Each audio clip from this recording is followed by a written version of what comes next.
Hey everyone, welcome back to our second episode of Vocal Distancing. My name is Adam Witten as we check in with our Learfield IMG College broadcast family across the country and just see how everyone's doing, really, and whether or not anybody has any new play-by-play videos or whether or not they're trying to call play-by-play of random activities around the house. That seems to be a popular item these days. Let's introduce our panel for week 2. We're bringing back Jones Angell from North Carolina. We have two new additions to the roundtable today. We have Matt Lepay, he's the voice of the Wisconsin Badgers, and Brian Estridge, the voice of the TCU Horned Frogs. Fellas, we appreciate it, and let's jump right in. And I want to kind of take this in somewhat of a different context, because last week I asked the question to our panel of 4. I said, tell us how you're doing, tell us how you're dealing with this new reality, and it was really the first time we checked in. But for a lot of us, and I'm in this position here in Winston-Salem, North Carolina, where we're into week 4 of social distancing and being at home and working remotely. And I'll be honest, over this past weekend, there have been some tough moments for myself, for my family. You're around these people all the time and you love them to death, but at the same time, that routine and not being able to get out and do the things you like to do starts to get to you. So let's start there and just how you're doing and how you're coping with the fact that now we're getting into close to a month of being in this situation. Let's start with one of our newcomers. Let's start with Matt. Yeah, it's been interesting here. I think the first couple of weeks I almost used it like a vacation or a sabbatical, right? I mean, for me, this time of year, I transitioned from basketball into some Brewers baseball. Right? I'm the fill-in announcer for Brian Anderson, who this time of year normally would be getting ready for the NBA playoffs. He would just be coming off his run in the NCAA tournament. So I tried to embrace it, for a couple of weeks. It's terrible circumstances, but you just try to make the most of it. But I think the uncomfortable thing for all of us right now, besides just trying to do what we can to stay healthy, is the uncertainty.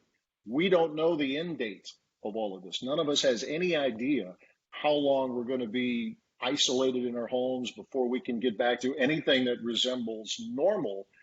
So, yeah, I think just the great unknown has me a little bit on edge. And besides that, I'm gaining weight and I need a haircut. So we need to get this thing over with. But no end in sight, unfortunately. See, Matt, what you have to do is just go. I'm the self-barber now. I'm running out so quickly. I've just got some shears. I can take care of it myself. Just go ahead and go all the way, man. That's the next step. I like that move. People tell me that. Yeah. I went with the COVID beard. That's what I've got going on right now. So it's a 4-week process. I feel pretty good about it right now, I'll be honest with you. I tell you what's been interesting, and I'd be interested if you guys feel the same way. I feel like on a day, this is a strictly personal note. Yeah, I think on a day-to-day basis, for most of the day, I'll kind of be okay and going through and trying to just make it through day by day, whether that's doing some professional stuff or doing some personal stuff. And then, man, you have like these 5 or 10 minutes where maybe you caught just a headline on social media, or you read an article that gave you a bad feeling, or a certain number, or a story that you read that was really tough. And to me, I think that's been one of the hardest parts is, again, I'm talking strictly personal here, is kind of those ups and downs of, man, okay, we're just kind of in our day-to-day life, and then you read a story or see something, and the gravity of the situation hits you again, and you remember about how serious this is, and I think those are tough moments, at least for me. Yeah, you want to be turning the corner at some point, and I think we're all kind of looking for good news like that. I find myself avoiding social media in large gaps because of that. I just think that there's so much misinformation out there, that we're hearing things, we're seeing things, we don't know what to believe, what's true, what's not. And so because of that, I find myself just trying to avoid social media in large gaps. I tell you what, guys, I'll be honest with you. It's been a good reset for our family because we are on the go so much. We miss so much. I've got 2 teenage kids and who are into sports, and I miss a bunch of their events. And now their events aren't going on, but I'm able to pour into them right now. And then my wife and the things around the house. And, we've just tried to make the best of it. and just family game night, movie night, and everything else you can think of. And dinner at 7, everybody around the table. I mean, those are things that we don't always get to experience. And so I'm trying to view every day as a positive as best as I can. Yeah, that's a great idea. My wife and actually, my wife said this last night. This is the first time where the two of us have had dinner together this time of year in quite some time. She's a faculty here at the University of Wisconsin, but everything now is online. So she does her work like most others, does it from home. I'm not traveling this time of year. I would be, if the Brewers had a homestand, I'd be staying in Milwaukee, and then obviously would be wherever they are on a road trip between now and about the third week of May. So that's no longer in play. And she's not tired of me yet, so that's encouraging. But Brian, it's a great point you made, staying away from social media, because I've finally learned to do that. I was watching too much news, platform of choice. I'm a channel surfer, but you could drive yourself crazy we're watching 24/7 news channel. It doesn't matter what it is, if it's CNN, Fox, MSNBC, whatever, and Twitter.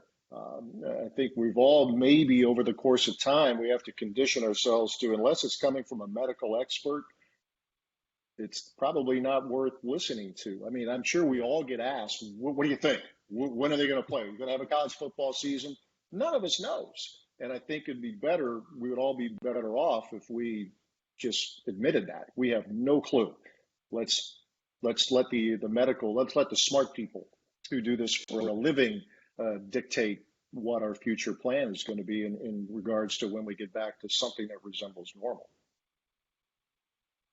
Are you guys completely unplugging from sports and sports news? You mentioned, each of you, and kind of what you're trying to do with social media, but you get the questions asked all the time. And look, I remember yesterday we saw the news about what the PGA Tour and how they're pushing back the schedule of the Masters and the PGA Championship and when those are going to be played. And you start to think to yourself, well, maybe there's a chance things could pick up in June, but nobody really knows. It's still way too early to tell. So are you just completely removing yourselves from sports right now and focusing on other stuff, pouring yourself into other things that you can control right now and that are right there in front of you? Or are you trying to still keep your finger on the pulse because maybe you feel like that's a responsibility you have?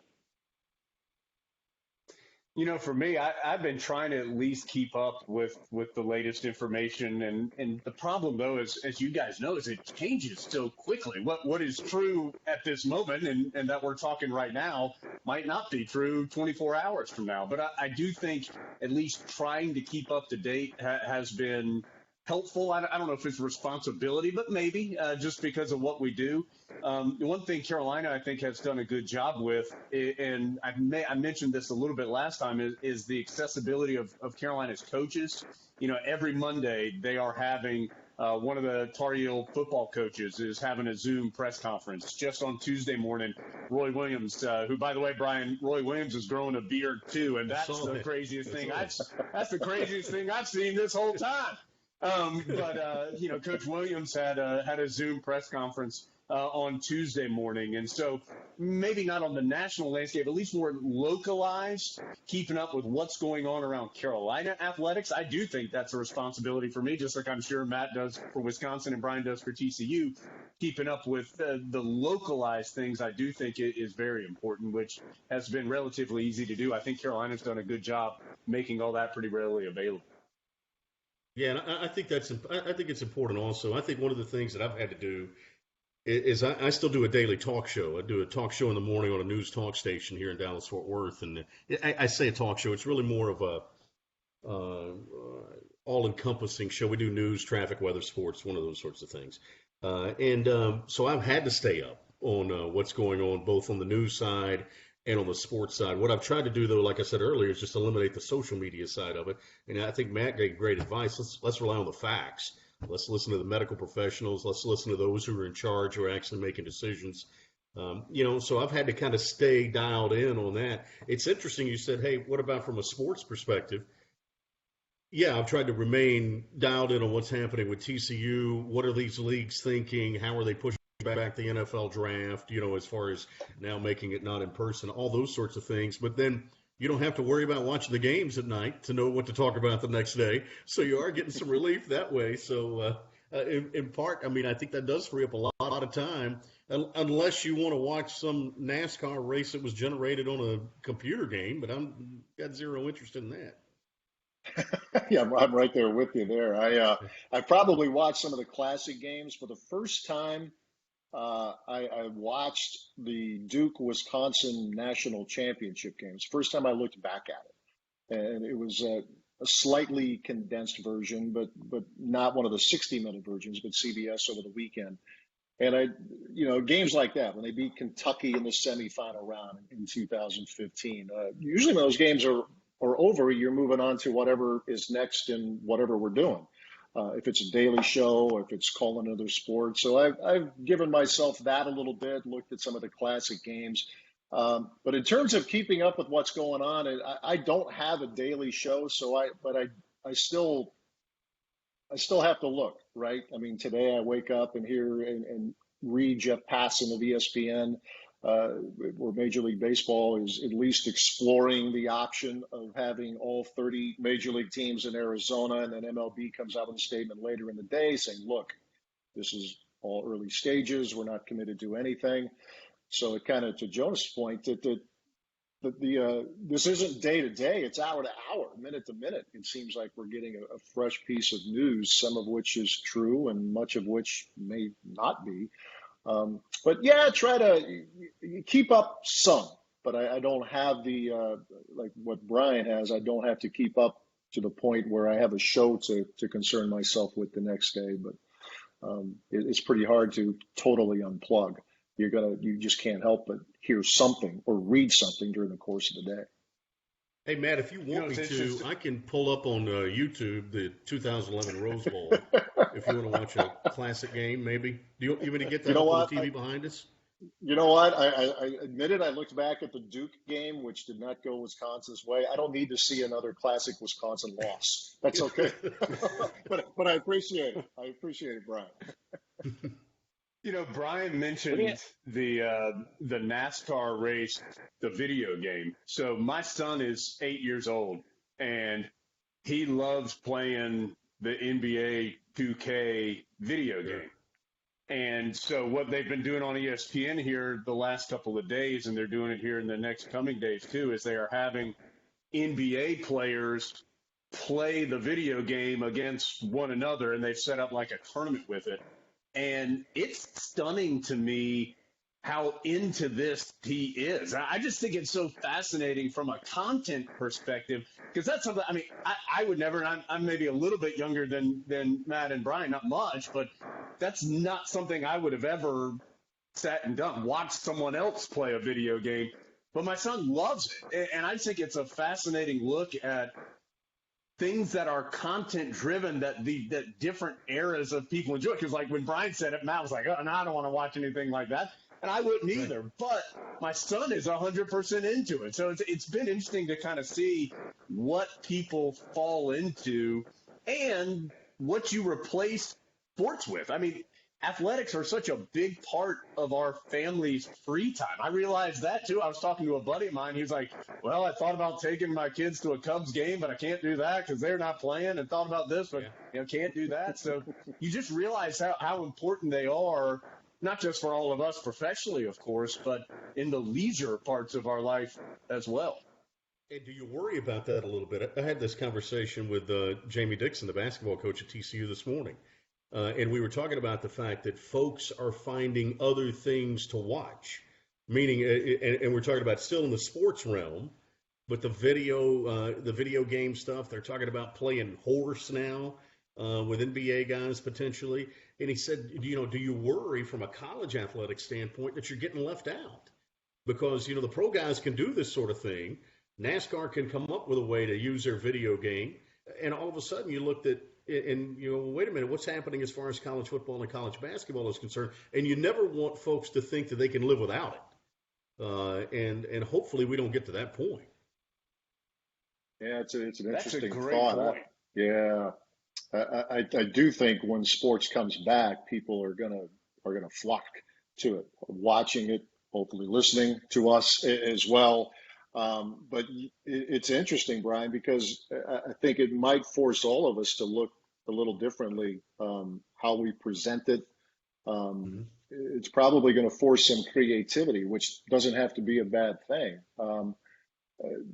And to your point about the video games, that's I think Jonas, I'm a lot older than you, so I mean it really does not have much interest to me. But I'm 58. Our target audience is what, 25 to 54 by and large, and even younger. So it might even force us old guys to at least be knowledgeable enough to understand what all that stuff is all about. That's an interesting point you made about the pros versus the college game, Brian. And I think a lot of that probably has to do with where you are too, because I Mhm. think at least where I am here in Chapel Hill, I mean, we have, the Carolina Hurricanes are here, an NHL team, and the Hornets and the Panthers are a couple hours away in Charlotte. But this is such a college driven area with Carolina and with Duke and with NC State all within 25 minutes of each other. Wake's, of course, an hour and a half down the road or whatever it is.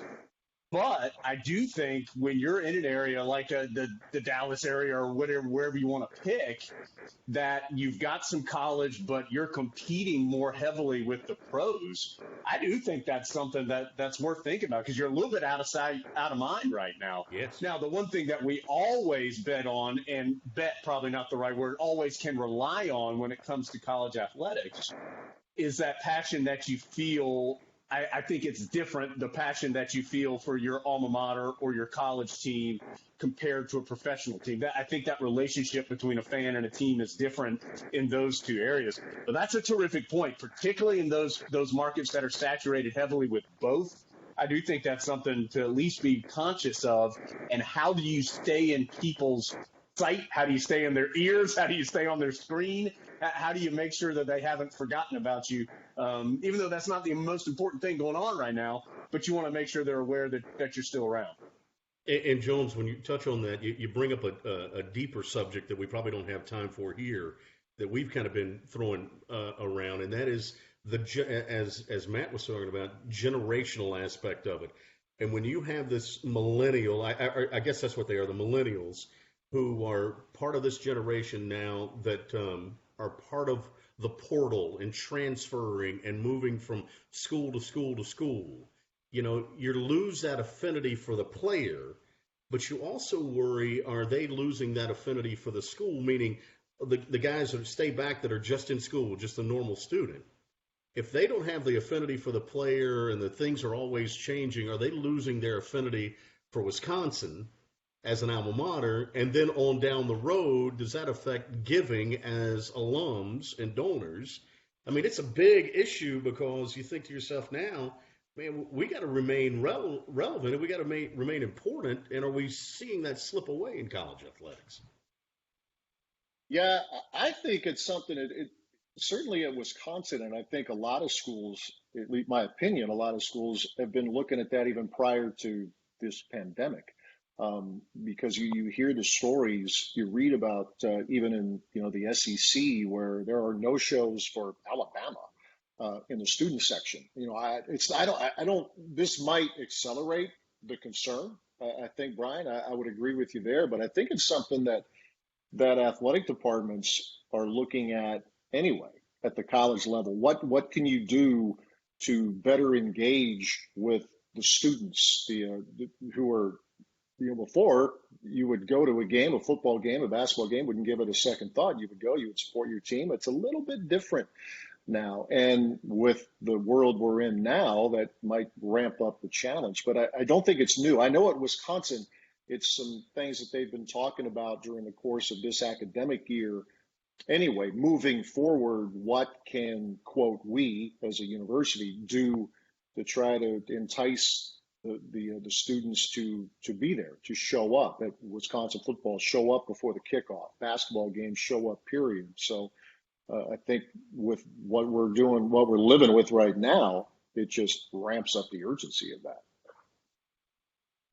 All right, let me jump in and kind of shift gears here for a second. And you guys kind of answered the question I was going to talk about, or I was going to ask you next, which is, where do you think we end up on the other side of this from a content perspective, and shifts in the way that people think about consuming their audio, their video. And I think you guys already jumped into that. So let me ask a different question, which is, what is something that you've had on your to-do list for a number of months or maybe even years, and you've always said, I'll get around to it, or when I have time for that? There ain't no more excuses now, boys. Those things on the list of tasks we want to complete, we got to start checking those off. So give us a couple of examples of things that you're going to try to get checked off, or maybe you have checked off now that you really don't have a reason not to, at least around the house, around the socially distant area of that is acceptable. It's called the honey-do list, isn't it? Yeah, that's it. My wife has a lot of chores I got a hard time right now. Yeah, Mark Johnson of Colorado gave me a hard time because I didn't mention anything about that in an hour-long conversation. So I'm making sure I get to that here. Jones, you start. I'll say at least professionally, because personally, I can procrastinate all day long here for stuff to do around the house. At least professionally, the one thing I really do want to do, well, two things. I want to build up our archive a little bit better here locally. I have access to most of the terrific plays and the consistently asked for moments or the consistently needed audio that might be requested for us on the Tar Heel Sports Network, and whether that's more current stuff or in the past. We've done a good job here through the recent years, but that's always something that I want to build up, and that I think when you have spare time, I found it's very useful to do that kind of stuff. I have tried to continue to broaden my ability to do different things, whether that's Photoshop or something like that, because I am not very good in that area. So just trying to figure out some different ways that I can maybe be a little bit more well-rounded, because I do think the media profession now, you're not doing just one thing. You're never just on the air. You're always have your hands in a lot of different pots. So trying to figure that kind of stuff out, I think is important. It's a good time to do it. I will say one thing about the content that you mentioned, Adam, and I know you said you didn't want to go there, but I do think this is interesting. One thing that we have found at Carolina, and I think that maybe this situation that we're all in may heighten that awareness, is the value of on-demand, and how the thing that we have with the games is it's the one thing still live that it's got to be live. You care maybe, but it's not as valuable to you to see what the Tar Heels did on the basketball court 4 hours later compared to when it happened live. But with everything else we do, we have found out on demand is so much more popular and well received from our fan base. And whether that's a coach's show, which we still do live at a local restaurant and have great crowds for, but then we'll get several thousand downloads sending that out as a podcast, or whether that's podcast interviews or great moments or great plays or whatever it might be. Those on-demand moments we have found are very popular with our fan base. And so the game is the game, and that's always going to be the one live element that you have. But we have really thought and continue to go heavily on demand for almost everything else we do outside of the game itself. I think that's awesome, man. I like the fact that you're doing the professional development, trying to enhance some skill sets. I didn't say I was good at it, Brian. I just said I was trying to. But hey, you're trying. That's what matters. I'm kind of doing the same thing. This is an old composition notebook, just the old standard 100-page composition notebook. And every day I'm trying a new bourbon, and I'm going to try to fill this notebook up. Attaboy. While I'm out. So I'm plowing through 100 different bourbons, and so what I do is I describe their taste and, just try to give folks an idea of, I'm kidding. I'm not doing it. It would have been good. Oh, keep going. Come on. Yeah, exactly. I was saying it was a great idea. Come on. I don't care if it's true or not. Yeah, exactly. Well, you never know. It might be. It might be. There are a couple of things around the house that I'm doing. I tell you, one thing that's going to sound, we were talking about sounding old and making sure we stay hip and on top of things. You're going to laugh at this, but I am I still have a collection of VHS tapes of old coaches shows and games. even our wedding, things of that nature, and I'm digitizing them at home. And VH so what? now I'm having to take a little extra step because I have a VHS to DVD machine. Then I turn it into digital, from the DVD. But I'm literally doing that. I can just walk by, hit dub, it dubs it off, and then I'm digitizing it later. So that's one thing that's been on my list for about 19 years, and I'm finally getting to it now. Interesting you're saying that because you remember these things? There it is. A cassette.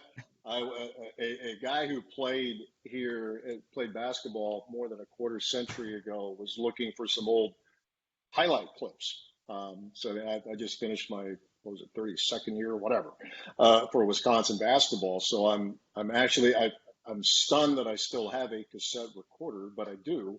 So I was listening back to some games back when Michael Finley was a Badger and a really good point guard named Tracy Webster.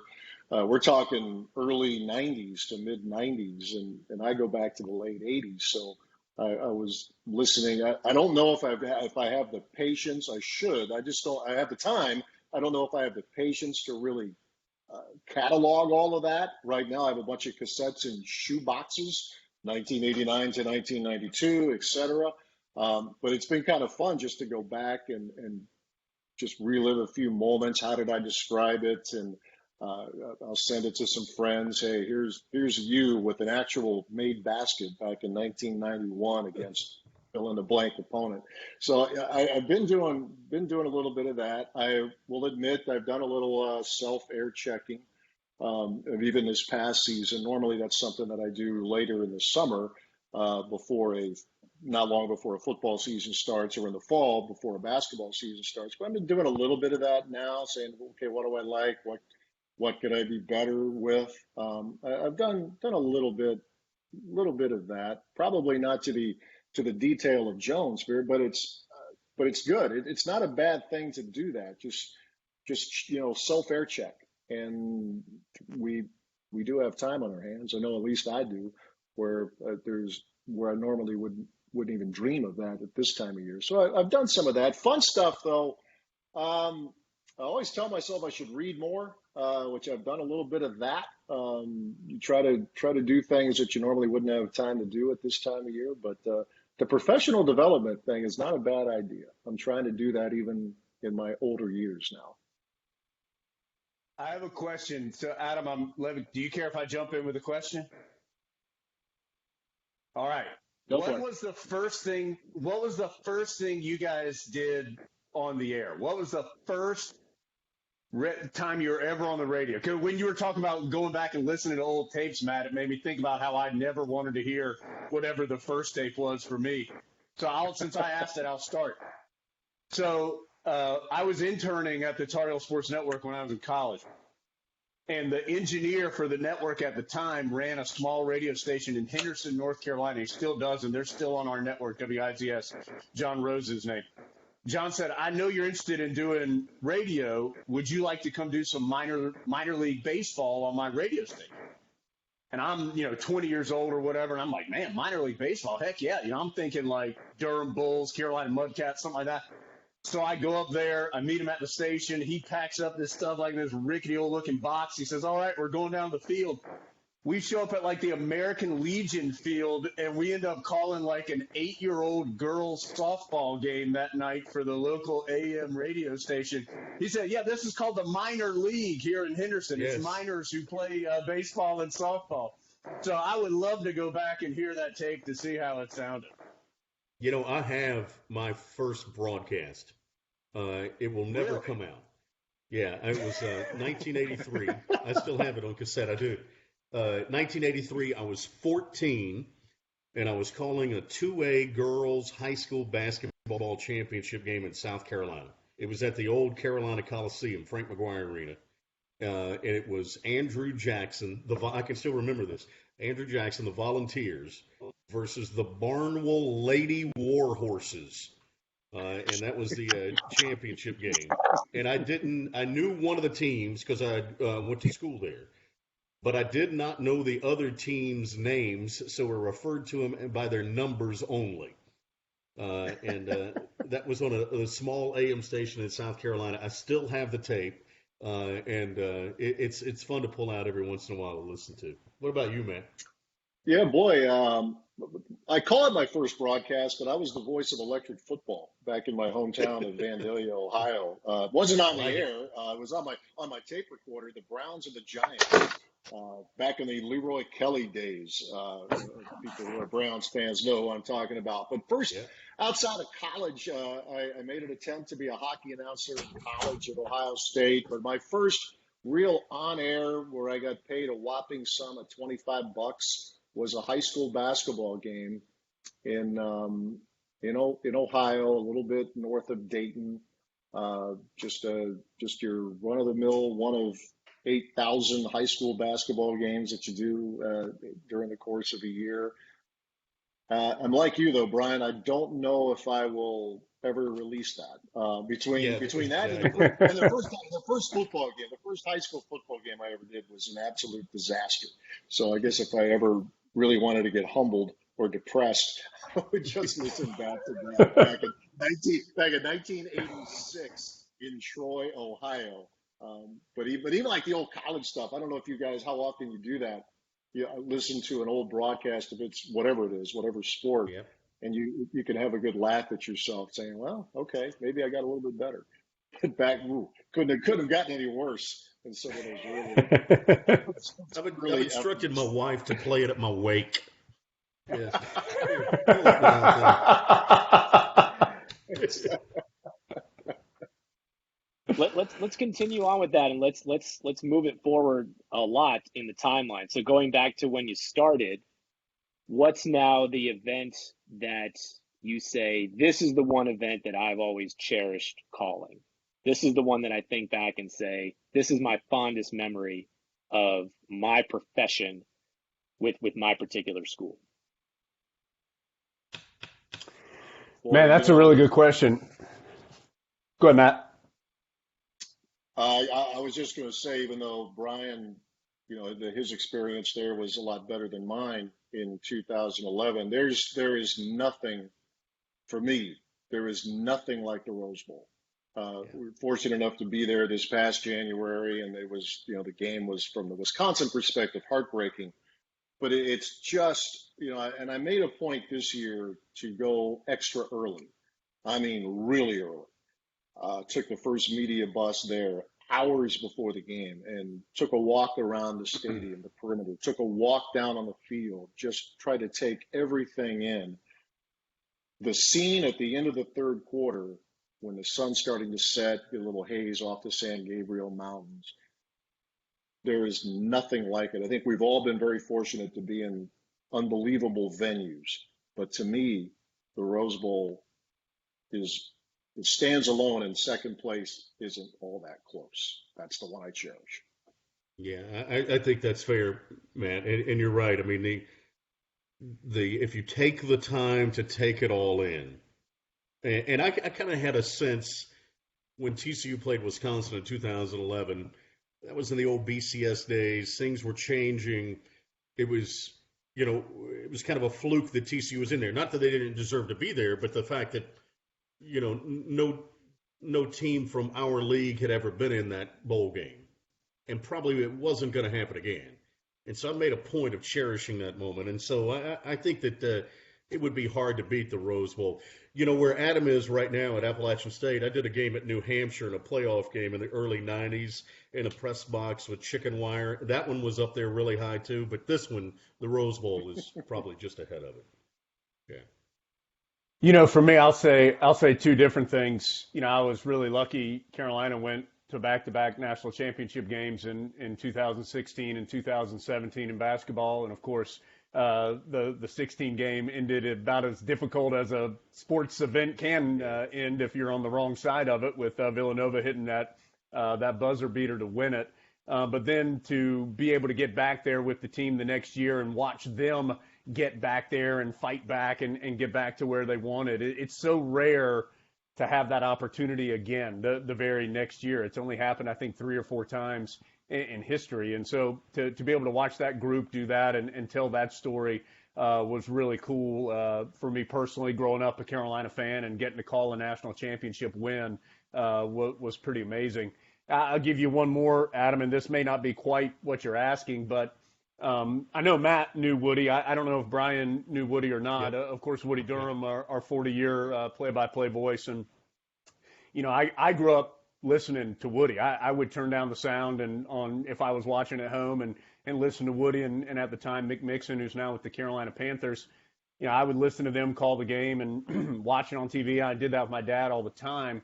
And so I knew how important Woody was to so many Carolina fans because he was that way to me. And I felt like I knew him even before we had ever met each other because I had spent hours and hundreds of hours with him listening to games. And so the first chance that I got to do a game with Woody when I started traveling and I would handle our pregame, halftime, postgame, and I was kind of the secondary color guy and just doing some help. What an amazing experience that was for me. And to be able to work for 6 consecutive years in Woody's final 6 years doing this, getting a chance to sit next to him and watch one of, if not the very best to ever do it, what we do, and to sit there right next to him and watch him work and how he prepared and how he called a game and what he thought was important. It was invaluable for me as a young broadcaster. I was a 20-something sitting there next to Woody Durham and getting to learn from one of the very best. And so that first game and then all those games were super special for me as well. That's a good question too, by the way. When you were growing up, man, who did you listen to? Who was your play-by-play idol that you said, you know what, I'm going to emulate that guy in my career? There were a couple of guys I really enjoyed listening to growing up. I grew up in Dayton, Ohio, so growing up, I was a diehard Reds fan, Cincinnati Reds fan, and Al Michaels was their radio voice for a few years in the early 70s, and then he was followed by Marty Brennaman. And I've gotten to know him a little bit now over the years, filling in with the Brewers broadcast team. And I don't know, Brian, if I would say I've tried to emulate either of them, but I think what those two guys did for me was I think they really ignited my love for the business. I just thought, man, these guys have the coolest job.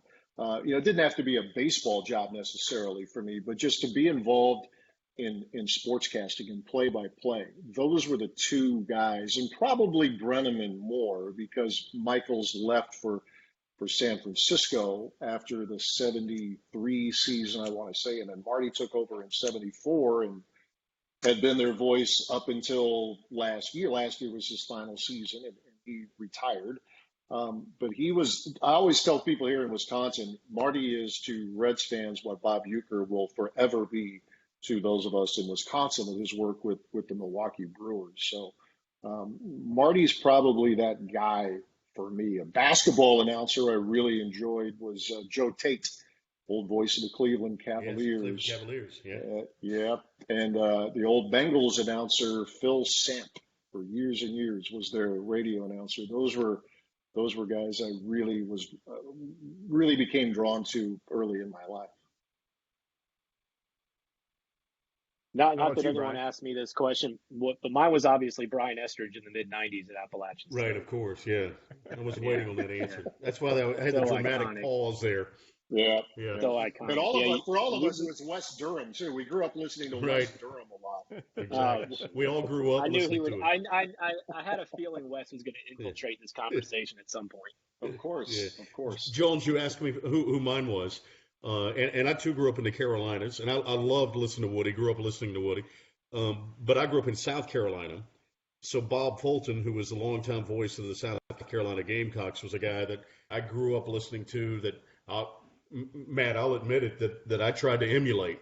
I loved his style. I loved the way he delivered things. And then from a basketball perspective, a guy that I always liked when the Hornets moved into Charlotte was Steve Martin. I think Steve Martin is a really solid basketball play-by-play announcer. Did the Hornets now for years. So those were two guys that I always kind of looked up to. And then Skip Carey on the baseball side with the Braves. I just liked his personality, and I think that's it's good to bring in some of that into a broadcast if you can pull it off. All right, guys. Well, I love where this conversation ended up, and you guys kind of sharing some of the mentors that you've had, what developed your love and passion for this business. But we do have to kind of wrap things up, so we'll go around the horn and let you give kind of a 30 to 60 second just closing thought, as you may have some of the fans of your schools watching this and interested in what you're saying. Maybe just a parting thought for the fans of Wisconsin, North Carolina, TCU that are watching, or fans of the profession. So, Jones, we'll start with you. Oh man, I think similar to what I said last week, Adam. I just think we got to stay in this thing together, man. And this is a tough time for sure. But I think the great part about it is, even if we're having to do so, like, when would I have done this with Brian and Matt if this wasn't going on? So let's find some opportunities to stay together, even if we can't physically be there. And then think about how great this is going to be on the other side. Matt mentioned it earlier. When sports do come back, and they're going to come back, when we get to have a football game or a basketball game again, really cherish that and remember about why you love it so much and why it's so much fun. And I think this is a nice reminder of all that when it's taken away, how much we do really love this. So, hope everybody continues to stay healthy, stay safe, listen to the people who know what they're talking about and are giving you guidelines on how we can best get through this together. And let's keep fighting through this, and can't wait to see you on the other side. Yeah, I thought Brian had a great point early in this get together here, where throughout all of this, he's embraced being around his family. It's all the stuff that we probably talk about in the season when we're on the road, in you name it location, how we want to spend more time with our spouse, with kids. And I think to Wisconsin fans, I can say hang in there, but you've heard that a lot. But embrace the opportunity to be with your loved ones. Take advantage of that. It's still hard, right? I mean, I'm gonna drive my wife nuts, probably the other way around, probably more the former than the latter, with routines and everything during the course of the day. But appreciate the time that we have together.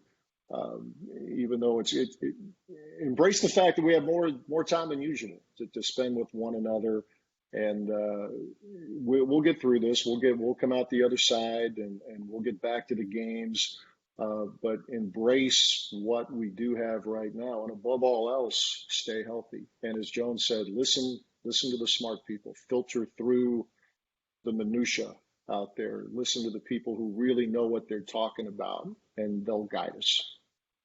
Yeah, man, you're right. I think appreciate, embrace, I think all those can be used to describe what we want to get out of this. Let's get something out of it. We've had to make sacrifices, we've had to step away, but let's not at all be for naught. Let's love each other more. Let's spend more time with family. Let's use it as a reset. That's the word that we keep using around our house, that we've gotten this free reset now. All right, so let's use that to make everybody a little bit better, to make everyone a little more loving, and to make sure that we are appreciating and cherishing the things around us, whether it's time, whether it's family, whatever it is, whether it's our relationship. I just think that we have to do that. And hey, sports is going to be back, and it's going to be important again, so don't worry about that. But I think we just all have to realize that this too shall pass. And we're going to be stronger because of it, because that's what America does. We rally, and I'm looking forward to the fourth quarter. I'm ready to get this thing over with. We don't know when the end is, but we know that there is an end. So very well said by all of you guys. We appreciate everyone taking the time to watch. Thanks to the three of you for participating. Hope that you all stay healthy and safe, and hope we can do this again soon. Thank you. Take care. Thanks.